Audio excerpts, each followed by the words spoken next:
माझ्या महाराष्ट्रातील बांधवांनो, भगिनींनो आणि मातांनो, नमस्कार. जय महाराष्ट्र. पहिल्या प्रथम आपल्याला कल्पना आहेच की आज मी आमदारकीची शपथ घेतली. त्या मुख्यमंत्री पदाला या महिनाअखेरीस 6 महिने होत आहेत. आज आमदार झालो. हे सगळं काही मी करू शकतो आणि होतो आहे हे आपल्या सर्वांच्या आशीर्वादाच्या जोरावरती आणि शुभेच्छांच्या जोरावरती. साहजिकच आहे, या निमित्ताने मला सर्व राजकीय पक्षांचे, महाविकास आघाडीतल्या सर्व नेत्यांचे, आमदारांचे आभार मानायचे आहेत. कारण एका अत्यंत कठीण अशा परिस्थितीत, म्हणजेच कोरोनाबरोबर चाललेल्या युद्धाच्या परिस्थितीमध्ये निवडणूक होऊ न देता हे सगळं काही बिनविरोधपणाने पार पाडायला सर्वांनी मदत केली. त्यांनासुद्धा मी सगळ्यांना धन्यवाद देतोय. आणि आता पुन्हा जे आपले गेले काही दिवस सुरू आहे त्या विषयावरती येतोच. 17 तारखेला पंतप्रधानांनी जो लॉकडाऊन जाहीर केला होता, दुसरा तिसरा, त्याची मुदत संपली आणि परत पुढचे 15 दिवस म्हणजे 31 मेपर्यंत संपूर्ण देश आणि साहजिकच आहे आपला महाराष्ट्रसुद्धा हा लॉकडाऊनमध्ये आहे. आता तुम्हाला कदाचित असं वाटायला लागलं असेल की मी आलो म्हणजे लॉकडाऊनच जाहीर करतोय. साहजिकच आहे, कोणालाही घरी विशेषतः कामाशिवाय डांबून ठेवणं किंवा बसवणं यासारखी मोठी शिक्षा असू शकत नाही. पण नीट समजून घ्या, मी कदाचित कोणाला आवडत असेल, कोणाला आवडत नसेल की याच्याकडे काही उत्तरच नाही आहेत. हे लॉकडाऊन किती दिवस चालणार, किती काळ लॉकडाऊनमध्ये राहणार, याला काही उत्तर आहे की नाही, हा जो काही चक्रव्यूह आहे हा आपण भेदणार आहोत की नाही, उत्तर कोणाकडेच नाही आहे. जगामध्ये कोणाकडे उत्तर नाही आहे, आपल्या देशातसुद्धा कोणाकडे उत्तर नाही आहे. आणि हे आता सगळ्यांना माहिती झालेलं आहे की जेव्हा एखाद्या युद्धात, विशेषतः ह्या युद्धामध्ये, युद्ध हे नेहमी शस्त्रांनीच लढलं जातं. इकडे आपल्याकडे शस्त्र नाही आहे. एक फक्त अंतर ठेवणं, स्वतःची काळजी घेणं आणि युद्ध जिंकणं, म्हणजे फार विचित्र आहे असे युद्ध. एकतर्फी नक्कीच नाही आहे, कारण आपण पूर्ण ताकदीने युद्ध लढतो आहोत. पण लॉकडाऊन वाढवला का? काही अंशी बरोबर आहे, काही अंशी नक्कीच बरोबर आहे. आपल्याला सर्वांना कल्पना आहे की आजही देशात, विशेषतः महाराष्ट्रामध्ये रुग्णांची संख्या वाढते आहे. मुंबईमध्ये वाढते आहे, ठाणे परिसरात वाढते आहे, पुण्यामध्ये वाढते आहे, संभाजीनगरमध्ये आहे, नाशिकमध्ये, मालेगावमध्ये आहे. या ठिकाणी रुग्णांची संख्या वाढते आहे. आणि ही रुग्णांची वाढती संख्या बघितल्यानंतर साहजिकच आहे मनात प्रश्न निर्माण होऊ शकतो, मग आपण नेमकं करतो काय आहोत, आत्तापर्यंत आपण केलं काय? मी गेल्याही वेळेला आपल्याला सांगितलं होतं की एक गोष्ट नक्की, की जी काळजी आपण मार्चपासून घ्यायला लागलो, जवळपास आपण कर्फ्यू, संचारबंदीपर्यंत आलो होतो आणि त्याच्यानंतर देशभरात लॉकडाऊन जाहीर केला गेला. जर हे आपण केलं नसतं तर जो एक अंदाज आपल्या देशात, महाराष्ट्रात आणि मुंबईमध्ये किती आत्तापर्यंत रुग्ण झाले असते, किती आत्तापर्यंत त्याच्यात मृत्यू पावले असते, हा अंदाज नुसता बघितला तरी अंगावरती काटा उभा राहतो. आणि म्हणून मी मागेही आपल्याला म्हटलं होतं की अजूनही शृंखला आपण तोडली जरी नसली तरी एक गोष्ट नक्की, की त्याच्या वाढीवरती, गुणाकारावरती नियंत्रण आपण हे नक्की ठेवलेलं आहे. गतिरोधक म्हणून हा जो काही लॉकडाऊनचा काळ आहे त्याचा आपल्याला नक्की उपयोग झालेला आहे. मग आता किती काळ चालणार? नुसता लॉकडाऊनकडे बघून चालणार नाही आहे. रेड, ऑरेंज, ग्रीन, रेडमध्ये सुद्धा कंटेनमेंट एरिया, हे असे जे काही आपण विभाग केलेले आहेत. ग्रीन झोनमध्ये आपण हळूवारपणाने जवळपास सगळं काही उघडायला परवानगी दिलेली आहे, ती अजूनही देत आहोत. आणखीनही तिथले निर्बंध हे येत्या काही काळामध्ये आपण आणखीन शिथिल करतो आहोत. ऑरेंज झोनमध्ये सुद्धा ही शिथिलता आणलेली आहे. रेड झोनमध्ये विशेषतः कंटेनमेंट एरिया आहे, तिथे मात्र अजूनही आपल्याला शिथिलीकरण करणं हे परवडणार नाही, नक्कीच नाही आहे. उद्योगधंद्याच्या बाबतीत काय आहे, मी मुद्दामून आज आपल्यासमोर थोडेसे आकडेवारी सांगणार आहे. काय काय झालेलं आहे, किती काय केलेलं आहे. पहिल्या प्रथम आरोग्यविषयक काय झालेलं आहे, नंतर उद्योगधंद्याच्या बाबतीत काय करतो आहोत. उद्योगधंद्याच्या बाबतीमध्ये सुद्धा तुम्हाला मुद्दामून मला सांगायचं आहे की नुसतं लॉकडाऊन नाही वाढवत आहोत, आपल्याला ही तारेवरची कसरत करायची आहे आणि ती करतो आहोत. एका बाजूला सुरक्षित राहण्यासाठी लॉकडाऊन म्हणजे सगळं काही थोडक्यात बंद, आणि दुसऱ्या बाजूला हळुवारपणाने काही गोष्टी आपण उघडतो. आजपर्यंत राज्यामध्ये साधारणतः 50,000 उद्योग सुरू करायला आपण परवानगी दिलेली आहे. हा आजचा आकडा आहे. आणि ह्या 50,000 उद्योगामध्ये जवळपास साधारणतः 5-1 लाख मजूर हे काम करायला लागलेले आहेत. तसं बघितलं तर राज्यामध्ये 70,000 उद्योग सुरू करायला आपण परवानगी दिलेली आहेच, पण 50,000 उद्योग हे प्रत्यक्ष सुरू झालेले आहेत. आपल्याला कदाचित हा जो काय एक रेड झोनमधला बेल्ट आहे, म्हणजे मुंबई, पुणे आणि त्याच्या आजूबाजूचा परिसर, इथे जे आपण राहतो आहोत, किंबहुना उदाहरणतः संभाजीनगर असेल, ज्या महापालिका आहेत त्यांच्या परिसरामध्ये आपण हे निर्बंध जरा कडक ठेवलेले आहेत, म्हणून आपल्याला ते जाणवत नाही आहे. पण ह्या विभागामध्ये आपण उद्योगधंद्यांना परवानगी दिलेली आहेच, नक्की दिलेली आहे. हे करताना खास करून मला उद्योगांसाठी काही गोष्टी जाहीर करायच्या आहेत. कारण सगळीकडे आता एक ठप्प, म्हणजे ज्याला आपण म्हणतो ना पॉजचं बटन दाबलं गेले, जगच असं पॉज झालेलं आहे. सगळं ठप्प, काहीच होत नाही आहे, इकडची गाडी तिकडे होत नाही आहे. असं वातावरण असताना उद्या जे काय आपल्याला एक भरारी घ्यायची आहे, नक्की घ्यायची भरारी घेणारच, कोणत्याही परिस्थितीत घेणार. तिकडे अजिबात मागे पुढे बघणार नाही. खरं म्हटलं तर आपल्या सरकारला आता 6 महिने होत आहेत. नवीन सरकार असताना नवीन स्वप्न आहेत आपली. आपण एक अर्थसंकल्प जाहीर केला काय, त्याच्यात नवीन गोष्टी जाहीर केल्या काय, आणि त्या अंमलबजावणीला सुरुवात करण्याच्या आधीच आपल्याला या संकटाला सामोरं जावं लागतंय. ह्या ज्या काही सगळ्या आपल्या योजना आहेत, या योजना कोणत्याही परिस्थितीत आपण अंमलात आणणार म्हणजे आणणारच. त्या एका हिमतीने आपण पुढे जातो आहोत. परंतु नवीन उद्योग येण्यासाठी एक वेगळी स्पर्धा आहे. कोण काय करतंय, कोण काय आणखीन सुविधा देते. महाराष्ट्रापुरतं बोलायचं झालं तर आज आपण महाराष्ट्रामध्ये जवळपास 40,000 एकरपेक्षा जास्त जमीन ही नवीन उद्योगधंद्यासाठी राखून ठेवत आहोत. 40,000 एकरपेक्षा जास्त. त्याचप्रमाणे नवीन उद्योजक जे येणार आहेत, नवीन उद्योग जे परदेशातून येतील, किंवा आपले काही उद्योजक आपले नवीन लोक काही नवीन उद्योग सुरू करू इच्छित असतील, ग्रीन इंडस्ट्रीज ज्याला आपण म्हणतो, म्हणजे प्रदूषण न करणाऱ्या इंडस्ट्रीज किंवा उद्योग, त्यांच्यासाठी सुरू करताना कोणत्याही अटीतटी त्यांना आपण ठेवणार नाही. परवानगीशिवाय तुम्ही उद्योग सुरू करा. फक्त अट एक, प्रदूषण करायचं नाही, अजिबात करायचं नाही. प्रदूषण करू नका, चला उद्योग सुरू करा, या आम्हाला पाहिजे. महाराष्ट्र तुमची वाट बघतोय. महाराष्ट्र हा नेहमी एक उद्योगशील आहे, सुधारणावादी आहे. म्हणून आपण नवीन जे उद्योजक येत आहेत त्यांच्यासाठी या अटीतटीचा सामना त्यांना करायला लागणार नाही, असं धोरण आपण बनवलेलं आहे. या नवीन उद्योजकांनो, या महाराष्ट्रामध्ये या. त्याचबरोबरीने साधारणतः पुढचे काही दिवस, म्हणजे असं म्हणतात की ह्या कोरोनानंतर जग बदललं जाणार आहे, नक्कीच बदललं जाईल. कदाचित हे नवीन उद्योजक येणार असतील, ते म्हणतील आम्ही येऊ इच्छितो, पण आम्हाला तुमच्याकडे जमीन विकत घ्यायला आत्ता आम्हाला परवडणार नाही. ठीक आहे, तुम्ही या, भाडेतत्वावरती जमीन तुम्हाला देतो, भाडेतत्वावरती जमीन देतो, या. तुम्हाला मूलभूत सुविधा असतील त्या तुम्हाला देतो, अटीतटीचा सामना तुम्हाला करावा लागणार नाही. पण या राज्यामध्ये नवीन उद्योग पर्व आपण सुरू करू. आणि त्याचबरोबरीने मला एक सांगायचं आहे की आत्तापर्यंत जिथे हे उद्योग आपण सुरू केलेत, आणि असं काही नाही आहे की रेड झोन म्हटल्यानंतर आता आयुष्य आपलं रेड झोनमध्ये जाणार आहे, नाही. आपल्यासमोर 2 मोठी आव्हानं आहेत, नक्कीच आहेत.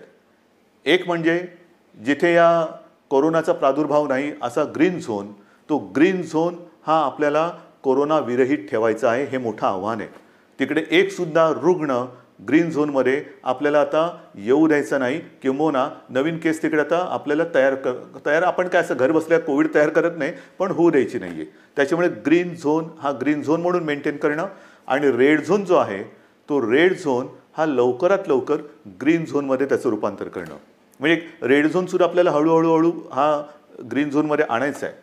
आणि म्हणून जिथे जिथे ग्रीन झोनमध्ये आपण उद्योगधंद्यांना परवानगी दिलेली आहे, अनेक ठिकाणी आपण बघतो आहोत की कामगारांची आता उणीव आहे.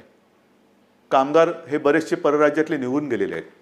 मला खास करून माझ्या महाराष्ट्राच्या भूमिपुत्रांना सांगायचं आहे, जसं आजपर्यंत तुम्ही महाराष्ट्रासाठी, महाराष्ट्र सुरक्षित ठेवण्यासाठी सरकारचं ऐकलत, घरामध्ये राहा, सुरक्षित राहा, ही एक आपली त्याच्यातले एक घोषवाक्य होतं. आतापर्यंत तुम्ही घरात बसलात आणि महाराष्ट्र वाचवलात. आता जिथे जिथे ग्रीन झोन आहे, तुम्ही एका आत्मनिश्चयाने बाहेर पडलं पाहिजे की मी माझा महाराष्ट्र पुन्हा एकदा उभा करणार. मी जसा महाराष्ट्र वाचवलेला आहे, मी म्हणजे तुम्ही, मी एकटा नाही, तुम्ही. महाराष्ट्र आजपर्यंत आम्ही सुरक्षित ठेवला. या कोविडच्या प्रादुर्भावापासून हा जो ग्रीन झोन आहे तो सुरक्षित ठेवला. आता या ग्रीन झोनमध्ये जे उद्योग सुरू झालेले आहेत त्या उद्योगांना जर मनुष्यबळ कमी पडत असेल तर माझा महाराष्ट्र हा अगदी मोदीजींच्या भाषेत आत्मनिर्भर करण्यासाठी मी स्वतःहून आता पुढे येत आहे. या पुढे या. जे उद्योग आहेत, उद्योग सुरू झालेत, त्यातली ही संधी आहे. ही संधी तुम्ही घ्या. संधी वाया दौडू नका. या सगळेजण समोर या. उद्योग सुरू करू आपण. महाराष्ट्र उभा करू आपण. एक जगासमोर एक उदाहरण ठेवू की हा महाराष्ट्र खरंच लढवय्यांचा आहे. हा संकटाला भीत नाही. संकटामध्ये सुद्धा मर्दासारखा सामोर जातो. तो हा शिवरायाचा महाराष्ट्र आहे. म्हणून मला जे ग्रीन झोनमध्ये आहेत आणि जिथे जिथे उद्योगधंदे सुरू झालेत पण मनुष्यबळ कमी पडत असेल तिथे मला आज भूमिपुत्रांची गरज आहे. भूमिपुत्रांनो पुढे या. ही आपली भूमी आहे, आपला महाराष्ट्र आहे. पुढे येऊन आपला महाराष्ट्र हा आपल्या पायावरती आपण उभा करू. हा निश्चय फार महत्त्वाचा आहे. हे उद्योगधंद्याचं झाल्यानंतर महत्त्वाचा मुद्दा काय आहे की आरोग्यविषयक काय. कारण अजूनही जे काही जणांना असं वाटतंय की हे एक अशीच भीती आहे, फ्लू काय, सर्दी आहे, खोकला आहे, होतो जातो, आजपर्यंत काय कोणाला झालं नाही. झालं ना. पण विशेष म्हणजे आत्तापर्यंतचा जो फ्लूचा एक भाग आहे त्याच्यातसुद्धा जसं स्वाईन फ्लू एक आहे त्याला औषध आलेलं आहे. पण ह्या कोरोनावरती अजूनही औषध आलेलं नाही. तोच एक मोठा धोका आहे. मी उगाच तुम्हाला आकडे सांगून काय घाबरवण्याची माझी इच्छा नाही, अजिबात नाही आहे. तुम्हाला भीती घालण्यासाठी मी आलेलो नाही आहे. पण मुंबईमध्ये जेव्हा आपण सुरुवात केली त्यावेळेला जी परिस्थिती होती ती परिस्थिती बघितल्यानंतर आजची जी परिस्थिती आहे, आपण काय काय आरोग्य सुविधा केलेल्या आहेत. आपण तुम्हाला कल्पना असेल गेल्याही वेळेला मी बोललो होतो आणि आज तर संध्याकाळी मी जाऊन आलो. मी होतो, उपमुख्यमंत्री होते, बाळासाहेब थोरात होते, एकनाथ शिंदे होते, आदित्य पण होता बरोबर, आपले मुख्य सचिव होते, महापालिका आयुक्त होते आणि विशेष म्हणजे तिथे आपले आरे राजीव जे MMRDA म्हणजे मुंबईतली मेट्रोचं काम आता जे अत्यंत चांगल्या पद्धतीने पुढे नेत आहेत, त्यांनी गेल्या 10-12 दिवसामध्ये ही सुविधा मुंबईकरांसाठी तिकडे उभारलेली आहे. आज तिकडे जवळपास 1000 बेड्सचं एक चांगलं कोविड केअर सेंटर हे आपण उभं केलेलं आहे. येत्या 1-2 दिवसात त्याचा वापर सुरू होईल. मुंबईमध्ये ठिकठिकाणी, मी मुंबईपुरतं बोलतो, मुंबईमध्ये नंतरचं पुढचं मी बोलणारच आहे, पण मुंबईमध्ये ठिकठिकाणी म्हणजे असं बांद्रा कुर्ला कॉम्प्लेक्स संकुल आहे तिथे आणखीन 1000 बेड्स वाढवतो आहोत. गोरेगावचं एक्झिबिशन ग्राउंड आहे तिकडे वाढवतो आहोत. रेसकोर्सवरती त्या पार्किंगमध्ये होतं आहे. वरळीला डोममध्ये तर सुरू केलेलाच आहे. आणखीन 1-2-3 ठिकाणी मुलुंड चेक नका आहे, ठाण्यामध्ये आहे. हे आता नुसतं कोविड केअर सेंटर म्हणून नाही राहणार. या सगळ्या जम्बो फॅसिलिटी ज्याला म्हणतो, या जम्बो फॅसिलिटीमध्ये जे आवश्यक लागतं ते तिकडे आपण करणार आहोत. म्हणजे विशेषतः सगळ्यांनाच काही व्हेंटिलेटरची आवश्यकता लागत नाही, पण अनेक जणांना ऑक्सिजनची आवश्यकता लागते. म्हणून ह्या सगळ्या सुविधांमध्ये ऑक्सिजनची सुविधा असणाऱ्या बेड्स हे आपण जास्तीत जास्त करतो आहोत. त्याचप्रमाणे काही ठिकाणी आपण अतिदक्षता विभागात म्हणजे ICU बेड्स हे सुद्धा उपलब्ध करत आहोत. ICU बेड्स म्हणजे हॉस्पिटलमध्ये तर आपण ते वाढवतोच आहोत, पण हॉस्पिटलच्या बाहेर ही जी काय आपण रुग्णसेवा किंवा सेंटर्स उभी करतो आहोत त्याच्यामध्ये सुद्धा ICU बेड्सची सोय आपण करतो आहोत. कदाचित ही काय अभिमानाची गोष्ट नाही, पण समाधानाची नक्की आहे की इतरत्र कुठेही नसेल अशी आरोग्य सुविधा आपण इथे निर्माण केलेली आहे आणि ती आरोग्य सुविधा आणखीन आपण पुढे वाढवत नेत आहोत. महाराष्ट्रामध्ये बोलायचं झालं तर महाराष्ट्रात आज मी आकडे घेऊनच बोलतोय. साधारणतः 1484 कोविड केअर सेंटर्स आहेत. 2,48,000 बेड वगैरे आहे, पण साधारणतः 2.5 लाख रुग्णशय्या ह्या आयसोलेशन म्हणजे ऑक्सिजनसह ह्या आज महाराष्ट्रामध्ये आपण उपलब्ध करत आहोत. 2.5 लाखाच्या आसपास. आज एक गोष्ट साहजिकच आहे, हे संकट एवढं मोठं आहे की काही वेळेला असं वाटतं की रुग्णांना बेड मिळत नाही आहे. याचं कारण रुग्णांची थोडीशी संख्या ही वाढती अशी वाटत असली तरी देखील आज आपण स्वयंपूर्ण होण्यासाठी किंबहुना पुढच्या महिन्यात साधारणतः किती रुग्ण होऊ शकतील ह्याची एक दक्षता घेऊन आपण हीही सुविधा वाढवतो. डॉक्टर्स येत आहेत, नर्सेस येत आहेत. मध्यंतरी मी आपल्याला माहिती आहे कोविड योद्धा म्हणून सगळ्यांना एक आवाहन केलं होतं. त्याच्यातसुद्धा काही हजार लोक म्हणजे महिला पुरुष हे मदतीसाठी धावून आलेले आहेत. मला अजूनही पाहिजेत. ह्याचं कारण का? कारण नवीन सुद्धा जे आलेले आहेत ते आणि आत्ता आहेत ते, जसं गेल्या वेळेला मी आपल्याला बोललो होतो की पोलीस थकत आहेत, पोलीस आजारी पडत आहेत. काल परवा एका चांगल्या अधिकारीचा मृत्यू झालेला आहे. त्याच्यानंतर गडचिरोलीमध्ये नक्षलवाद्यांशी लढता 2 पोलीस आपले तिकडे शहीद झालेले आहेत. हे सगळे ताणतणाव आहेत आणि ह्या ताणतणावामध्ये हे लोक आजारी पडण्याची वाट न बघता, मला तर कोणीच आजारी पडायला नको आहेत, आजारी पडण्याची वाट न बघता ह्यांना वेळोवेळी जर का आपण विश्रांती देत गेलो तर आपण सहजगत्या या संकटावरती मात करू शकू. म्हणून मला अजूनही कोविड योद्धा पाहिजेत. ज्यांची रुग्णसेवा करण्याची इच्छा आहे, तयारी आहे, त्यांनी सगळ्यांनी ह्या युद्धामध्ये स्वतःहून पुढे आलं पाहिजे. याचं कारण असं की आज देखील मुंबई असेल, ठाणा असेल, पुणा असेल, संभाजीनगर ह्या ज्या काही महापालिका आहेत तिकडे नाही म्हटलं तरी जो आपण कंटेनमेंट एरिया म्हणतो, म्हणजे जिथे एखादा रुग्ण सापडला तर त्याच्या आसपासचा काही परिसर आपण सील करतो. मग एक आपण साधारणतः शोध घेतो की याच्या अतिशय निकटच्या संपर्कात कोण आलेले आहेत, मग त्यांची चाचणी घेतो आणि त्याच्यानंतर आपण मग त्यांना क्वारंटाईनमध्ये किंवा लक्षणं जर असतील किंवा लक्षणं नसतील मग टेस्ट घेऊन त्यांना आपण आयसोलेशनमध्ये ठेवतो. किंबहुना जर लक्षणं असतील तर त्यांच्यावरती उपचार सुरू करतो. एका गोष्टीचं मला एक मुद्दाहून तुम्हाला मला आकडा द्यायचा आहे की आज आपण एक आकडा बघत असतो की महाराष्ट्रामध्ये किती रुग्ण आहेत, मुंबईमध्ये किती रुग्ण आहेत. महाराष्ट्राचा आकडा तुम्हाला माहिती आहे, मुंबईचाही तुम्हाला माहिती आहे, पण ह्याच्यामध्ये रोजचा वाढणारा आकडा आपण बघतो, त्यातून बरे होऊन घरी जाणारा आकडा आपल्या लक्षात येत नाही आहे. म्हणजे साधी गोष्ट आहे, जर का मुंबईपुरतं बोलायचं झालं तर साधारणतः मुंबईमध्ये आज 19,967 रुग्ण पॉझिटिव्ह आहेत.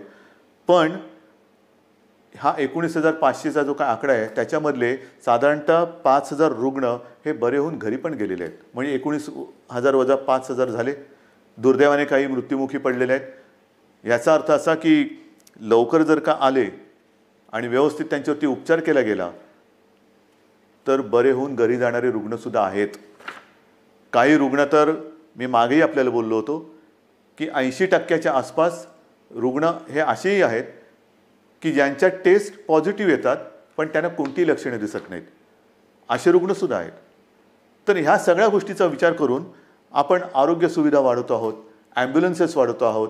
संपूर्ण महाराष्ट्रभर जिथे जिथे आवश्यकता आहे तिथे तिथे आपण या आरोग्याच्या सुविधा वाढवत आहोत.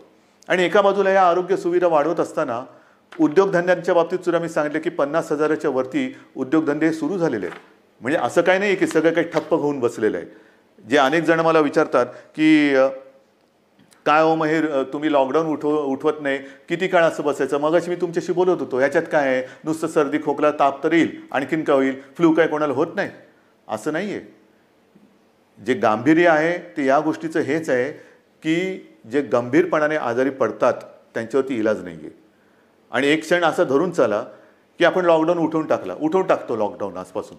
या सगळेजण इकडे तिकडे ये जा करा, काही करा. ही साथ जर का पसरली तर इतर देशामध्ये काय काय होते, ब्राझीलमध्ये काय झालं, ब्रिटनमध्ये काय झालं, अमेरिकेत काय चाललेलं आहे, इटलीमध्ये काय चाललेलं आहे, काय झालेलं आहे. मला हे कोणत्याही परिस्थितीत महाराष्ट्रात होऊ द्यायचं नाही आणि मी होऊ देणार नाही, अजिबात होऊ देणार नाही. मी टीकेचा धनी होईन. मी तुम्हाला मागेही बोललेलो आहे, महाराष्ट्रासाठी वाईटपणा घ्यायला माझी तयारी आहे, पण जे मला पटतं ते महाराष्ट्राच्या हिताचं मी करणार म्हणजे करणारच. आणि म्हणून जो रेड झोन आहे तिकडे मी अजूनही उद्योगधंदे पूर्णपणे उघडायला का देत नाही आहे की क्षणभर धरून असं धरून चाला की उद्योगधंदे उघडले आणि ही साथ त्यांच्यात घुसली. आजच मजूर आपापल्या घरी निघून गेलेले आहेत. म्हणजे उद्योगधंदे सुरू होतील आणि त्या मजुरांमध्येही साथ जर घुसली तर काही तर जीवानिशी जातीलच, आजारी तर पडतीलच. आणि मग त्यावेळेचा अघोषित जो लॉकडाऊन असेल तो किती काळ चालेल त्याचं उत्तर आपल्याकडे कोणाकडे नसेल. मग त्या लॉकडाऊनची वाट बघायची का आत्ता जे काही आपण हे संकट नाही म्हटलं तरी त्याचा वेग मंदावून रोखून ठेवतो आहोत, त्याचा पूर्ण अंदाज घेऊन हळूहळू टप्प्याटप्प्याने एक एक गोष्टी उघडत जायचं, हा विचार आपण करायला पाहिजे आणि तो आपण करतो आहोत. आणि तो जर का आपण करत नसतो तर तुम्ही एवढे सगळे जण या सरकारच्या सोबत राहिल्याच नसतात. इतर राज्यांमध्ये जाणारे जे मजूर आहेत त्या सगळ्या मजुरांची आजपर्यंत आपण अगदी व्यवस्थित काळजी घेत होतो आणि घेतली. दिवसातनं मी तुम्हाला सांगितलं की किमान 5.5-6 लाख मजुरांना आपण दिवसातनं 3 वेळा हे जेवण देतो. म्हणजे सकाळचा नाश्ता ब्रेकफास्ट आणि दुपारचं आणि रात्रीचं जेवण, त्यांच्यासाठी आपण या सगळ्या योजना करत होतो. पण बरेच जण असं म्हणायला लागले की आम्हाला घर जाना आहे, गाव जाना आहे. तेव्हाही मी त्यांना वचन दिलं होतं की तुम्ही चिंता करू नका, आम्ही इतर राज्यांशी बोलतो आहोत, केंद्राबरोबर बोलतो आहोत. जसजशी सोय होईल तसतसं आम्ही तुम्हाला तुमच्या घरी तुमच्या राज्यात पाठवण्याची सोय करतो आहोत आणि ते पाठवल्याशिवाय आम्ही राहणार नाही. आणि त्याच्याप्रमाणे आज जवळपास मला वाटतं 5-1 लाख मजुरांना आपण ट्रेननी आणि बसेसनी हे इतर राज्यात अत्यंत नियंत्रित पद्धतीने हे पाठवलेलं आहे, कुठेही खळखळ होऊ न देता. पण मला एक काय सांगायचं आहे की हे सगळे जे काही इतर राज्यातले मजूर आहेत, रस्त्यावरनं चालत आहेत, अजूनही काही ठिकाणी आहेत, कशाला चालता, क्यों चल रहे? आपके लिए हम पूरी कोशिश नहीं, शुरुआत तो हुई है. ट्रेन से आप जा रहे हैं घर, बस से जा रहे हैं, तो ऐसे रास्ते पे मत चलो, रास्ते पे नहीं चलना. बीच में कोई फिर एक्सीडेंट कभी होता है, क्यों कर रहे हो ये सारी चीज़ें? आपके लिए हर एक राज्य के लिए ट्रेन की सुविधा शुरू हो गई है, बस की सुविधा शुरू हो गई है. आप जहाँ भी हो वहीं पर रुके. हमारे पूरे स्टेट में अलग अलग जिलों में डिस्ट्रिक्ट में कलेक्टर्स हैं, उनके सब साथी हैं, आपका इंतज़ाम वो कर रहे हैं, ठीक से कर रहे हैं. और जब भी ट्रेन की सुविधा, जैसे रोज़ाना कुछ ट्रेन चल रही है, कुछ उत्तर प्रदेश में जा रही है, बिहार में चल रही है, पश्चिम बंगाल में जा रही है, राजस्थान जा रही है, गुजरात जा रही है, जैसे जैसे वो आती जाएगी हम आपको भेज रहे हैं. बेताब ना होना, काही गरज नाही आहे. तुम्हाला आम्ही पूर्णपणे सुरक्षितपणाने तुमच्या राज्यात आम्ही सोडतो आहोत. आणि आजपर्यंत मी म्हटलं ना की एवढे मजूर हे महाराष्ट्रातून त्यांच्या राज्यात गेलेत, त्यांच्या घरी पोचलेत, बसेसने आपण पाठवलेले आहेत. आणि विशेष म्हणजे त्यांच्याकडनं आपण कुठेही तिकीट्स नाही घेतलेली. मुख्यमंत्री सहायता निधीतून त्यांचा खर्च केलेला आहे. काही संस्था पुढे आलेल्या आहेत, त्यांनी त्यांचे पैसे दिलेले आहेत. त्यांना हे कारण हे गरीब आहेत, काम करणार आहेत, तळहातावरती पोट असणार आहेत. तळहातावरती पोट असल्यानंतर जर त्यांची रोजची मेहनत ही होणार नसेल किंवा काम मिळणार नसेल तर यांच्याकडे तिकिटाचे पैसे कुठून येणार? म्हणून त्यांना आपण आपल्या सरकारच्या माध्यमातून सरकारच्या खर्चाने आपण त्यांना पाठवत आहोत. हे झालं त्या राज्यात जाणाऱ्या लोकांचं. मग आता मी येतो माझ्या आपल्या राज्यातल्या लोकांकडे. मुंबई म्हटल्यानंतर साहजिकच आहे, कोकण आणि पश्चिम महाराष्ट्र इथे राहणारे लोक खूप आहेत. तेही मागे लागलेत. हे काय तुम्ही त्या राज्यातल्या लोकांना पाठवता, आम्ही काय केलंय, आम्हाला कधी घरी पाठवणार? अरे तुम्ही तर आपले आहात. आजपर्यंत तुम्ही सहकार्य केलेलं आहे, तुम्हालाही हळूहळू मी पाठवतो घरी. पण आज थोडे अस्वस्थ नका होऊ. कारण आजपर्यंत कोकण म्हटल्यानंतर मला माहिती आहे, हा आंब्याचा सीझन, काजूचा सीझन, सगळा एक कोकण म्हणजे गंमत असते. ह्या मोसममध्ये कोकणात जाणं, फणस आहे, मजा असते. कोकणामध्ये जाणं हे या दिवसात सुट्टी, मग कोणाचे आजी आजोबा असतील, कोणाचे मामा मामी असतील, काका काकी असतील, सगळे नातेवाईक असतात, त्यांच्याकडे जायचं, गावातल्या घरात राहायचं, आंबे खायचे, गंमत असते. पण ह्या उन्हाळ्यात ती गंमत नाही आहे. मी आपल्याला सगळ्यांना मुद्दामून एक विनंती करतो की कृपा करून आपण तरी रस्त्यावरनं किंवा इकडून तिकडून असे जाऊ नका.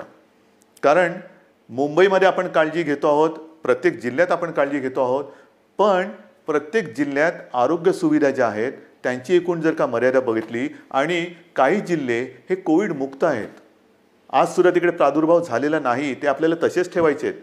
जर आपल्याला लवकरात लवकर या लॉकडाऊनमधून बाहेर यायचं असेल तर पहिलं म्हणजे जे आपले ग्रीन झोन आहेत, जिकडे कोविडचा प्रादुर्भाव नाही, हे जिल्हे, हे विभाग आपल्याला ग्रीन झोन म्हणूनच ठेवावे लागतील. म्हणून आपण सुद्धा घरी जाताना असेच उठून निघू नका. आपल्याला सुद्धा जर जायचं असेल, खरंच पहिलं जायचं आहे का थोडे दिवस थांबून आपण जाऊ शकता, थोडा धीर धरला तर सगळ्यांनाच बरं होईल. आपण इथून तिथे जाणार, काही ठिकाणी जसं आता उदाहरणार्थ रत्नागिरी आहे, इतर काही ठिकाणी आहेत, इथे आपल्याकडनं काही गेलेले लोक आहेत, ते पॉझिटिव्ह निघाले. झालं, एक केस तिकडे आली, मग तिकडे पुन्हा ते कंटेनमेंट झोन आला, हे आलं, ते झालं. म्हणजे आत्तापर्यंत जिकडे काही नाही आहे तिकडे हा सगळा नसता खटाटोप आला. तर म्हणून मला असं वाटतं थोडंसं धीराने जाऊया, एक नियंत्रित पद्धतीने जसं आपण इतर लोकांना पाठवतो आहोत, परराज्यातले काही लोक आपण आपल्याकडे घेतो आहोत, आता तर परदेशातून आपल्याकडे येणारी लोकंसुद्धा सुरू झालेली आहेत. हळूहळू आता जग हालचाल करायला लागलंय. असं काही नाही की सगळे ठप्प बसलेत. परदेशातली लोक आपल्याकडे परत येत आहेत. आपल्याकडची काही जी अडकलेली लोक ती परदेशात त्यांच्या देशात जात आहेत. रोजची थोडी विमानं सुरू झालेली आहेत. पण इथले तिथे आणि तिथले इथे आल्यानंतर क्वारंटाईन म्हणजे विलगीकरण हे फार महत्त्वाचं आहे. विलगीकरण, कारण आपण जर का कळत नकळत हा व्हायरस आपल्यासोबत नेत असू तर आपल्यापासून, मी जसं मगाशी म्हटलं ना की काही जणांना ह्याचा प्रादुर्भाव झाला आहे पण लक्षातही येत नाही एवढं चांगल्या पद्धतीने ते त्याचा प्रतिकार करतायत. म्हणजे लक्षणं नाही आहेत आणि कोणत्याही औषधाशिवाय ते बरेही होत आहेत. परंतु त्यांना जरी काही झालं नाही आणि होऊ नयेच तरी वाहक म्हणून ते काम करू शकतात. म्हणजे त्यांना काही नाही झालं आणि गेला घरी आणि कळत नकळत व्हायरसचा प्रादुर्भाव झाला असेल तर तो तिकडे दिला व्हायरस, म्हणजे तो इकडचा व्हायरस तिकडे गेला आणि जो तिथे नाही आहे तो पसरून ठेवला. म्हणून मला माझ्या खास करून कोकणातील बांधवांना, माता भगिनींना सगळ्यांनाच सांगायचं आहे, पश्चिम महाराष्ट्रातल्या सगळ्या बांधवांना भगिनींना सांगायचं आहे की कृपा करून घाई गडबड करू नका, अस्वस्थ होऊ नका. हे थोड्या काळापुरती ही परिस्थिती आहे, तिच्यावरती आपण मात करतो आहोत, मात करणार आहोत. आपले कुटुंबीय आहेत, आप्तजन आहेत, त्यांच्या सुरक्षेसाठी जर का आपण आपलं हे जाणं थोडंसं थांबवलं आणि काही दिवसानंतर जर जाण्याचा विचार केला तर महाराष्ट्रावरती, तुमच्या कुटुंबियांवरती फार मोठे उपकार आपले होतील. म्हणून कुठेही अस्वस्थ होऊन लगेचच्या लगेच जर जाण्याची गरज नसेल तर पुन्हा मी सांगतो की कृपा करून आपल्या घरी जाण्याची म्हणजे गावी जाण्याची घाई करू नका. आता पुन्हा मी थोडंसं एक सांगणार आहे की अनेक जण आता म्हणायला लागलेले आहेत की कोरोनासोबत जगायला शिका. म्हणजे काय करायचं? आमची तयारी आहे कोरोनासोबत जगायची, पण कोरोनाची तयारी का आम्हाला त्याच्यासोबत जगू द्यायची? कोरोना जर का तयार नसेल तर आपण कसं त्याच्यासोबत जगणार? पण हे जगणं जर का अनिवार्य असेल तर काही गोष्टी, म्हणजे कोरोनानंतर जग बदलेल, नक्की बदलेल. काय बदलेल? तर कोरोनानंतर आपल्याला जसं आपण म्हणतो ना की आजपर्यंत घरात राहा आणि सुरक्षित राहा, आता आपल्याला नवीन एक वाक्य घ्यावं लागेल. घरात राहा, सुरक्षित राहा हे झालं, पण घराबाहेर राहताना सावध राहा. नेहमी आपल्याला एक सावधानता बाळगायला पाहिजे. म्हणजे ओघाने आलंच हात धुणं. अनेक ठिकाणी मी असंच बघितलेलं आहे, कारण उन्हाळा आहे, घाम तर येतोच, मग आपण काय करतो, मास्क बाजूला करतो आणि हाताने रुमालाने तोंड पुसतो, बाजूला ठेवतो. तोच धोका आहे. पहिली गोष्ट, हात सतत धुत राहायचं. कारण नसताना किंबहुना शक्यतोवर तोंडाला, चेहऱ्याला हात लावायचाच नाही. कारण हा जो व्हायरस आहे अजूनही त्याच्यावरती संशोधन सुरू आहे. किती काळ कुठल्या पृष्ठभागावर तो किती काळ जिवंत राहू शकतो. समजा एखाद्याच्या शिंकेतनं, खोकल्यातनं, बोलण्याच्या एका त्या तुषारातून तो कुठे पडला असेल, त्याला हात लागला आणि तो कळत नकळत पुन्हा आपल्या डोळ्याला लागला तर डोळ्यातनं तो शरीरात जाऊ शकतो, नाकाला लागला, तोंडाला लागला. म्हणून ह्या ज्या काही गोष्टी आहेत ह्या आपल्याला अशाच ठेवून पुढचे काही दिवस, काही महिने हे सावधतेने राहावंच लागेल. या सगळ्या ज्या गोष्टी मी तुम्हाला सांगतो आहे, या गोष्टी ह्या फार महत्त्वाच्या आहेत. इतके दिवस तुम्ही जी शिस्त पाळली ती शिस्त मला थोडी जास्त पाहिजे, कडक पाहिजे. कारण आज देखील जो कंटेनमेंट एरिया आहे किंवा रेड झोन आहे, कारण नसताना लोक बाहेर पडत आहेत. नका पडू. त्याच्यानंतर अजून देखील धार्मिक सण, उत्सव, धार्मिक जमाव यांना कुठेही परवानगी आपण दिलेली नाही, देऊ शकत नाही. कारण जेवढी गर्दी होईल तेवढा हा धोका अधिक वाढणार आहे, अधिक पसरणार आहे. आणि म्हणून सावध राहामध्ये दोन हात अंतर ठेवून, 2 हात दूर राहिलेलं बरं. तसं 2 हात दूर राहून एकमेकापासून आपल्याला राहायचं आहे. तोंडावरती मास्क तर लावायचा आहे, हात सतत धुवायचे आहेत. आणि सरकारच्या सूचना, म्हणजे 31 तारखेपर्यंत जरी लॉकडाऊन हा असा असला तर ह्या गतिरोधक आहे. आजपर्यंत ग्रीन झोनमध्ये जवळपास सगळी बंधने आपण शिथिल केलेली आहेत. महत्त्वाचा मुद्दा, या ठिकाणी आता हळुवारपणाने काही दुकानंसुद्धा आपण उघडायला परवानगी देऊ येत्या काही काळामध्ये. कोणतीही गोष्ट ही सुरू करण्यापूर्वी आम्ही असं ठरवलं आहे, सरकारने असं ठरवलेलं आहे की जनतेला पूर्ण कल्पना द्यायची. कारण काही गोष्टी तुम्हाला कल्पना आहे, आपण उघडायला परवानगी दिली आणि ही जी काही झुंबड उडाली पुन्हा सगळं बंद करावं लागलं. काही देशांमध्ये हेही झालेलं आहे की लॉकडाऊन उठवला, झुंबड उडाली, साथ वाढल्यानंतर पुन्हा सगळं बंद करावं लागलं. तसं नाही करायचं. आपल्याला शांतपणाने एखादी गोष्ट आपण सुरू करू, ती सुरूच ठेवायची आहे. एखादी गोष्ट म्हणजे जसं मार्केट असेल, दुकानं असतील, आणखीन काही गोष्टी असतील, उद्योगधंदे असतील, एवढ्या शिस्तीने ते आपल्याला पुढे चालवायचे आहेत की एकदा सुरू केलेली गोष्ट पुन्हा थांबवण्याची वेळ येता कामा नये. आणि म्हणून तुम्हाला मी मध्ये मध्ये सूचना देत राहीन. काही काही गोष्टी सुरू करण्यापूर्वी, जसं आता उदाहरणार्थ आज 18 तारीख गेली, जून महिना म्हणजे शैक्षणिक वर्ष सुरू होणार. अजूनही काही जणांच्या परीक्षा राहिलेल्या आहेत. परीक्षांचं काय करणार, शाळा कशा सुरू करणार, शैक्षणिक वर्ष सुरू कसं करणार, ऑनलाईन सुरू करणार का प्रत्यक्ष शाळा सुरू करणार, हे सगळे मोठे विषय आहेत, मोठे विषय आहेत. आणि कोणत्याही परिस्थितीत शैक्षणिक वर्ष आपल्याला वाया जाऊ द्यायचं नाही, जाऊ देऊच शकत नाही आपण. शाळा कशा सुरू करायच्या, त्याच्यात खबरदारी काय घ्यायची, शिक्षण कसं सुरू करायचं, शाळा कॉलेजेस आली, ॲडमिशन्स आल्या, कशा करायच्या, कुठे आपण काय करू शकतो, याही विषयी आपला विचार सुरू आहे. आणि माझी तर इच्छा अशी आहे की हे जे संकट आहे हे कोणत्याही परिस्थितीत आपल्याला पावसाळ्यापूर्वी संपवायचं आहे. पावसाळ्यापूर्वी हे संपवायलाच लागेल. कारण जून महिना सुरू झाल्यानंतर शाळा कॉलेजेस यांचे प्रवेश, त्यांची शैक्षणिक वर्ष हे सगळं सुरू करावं लागतं आहे.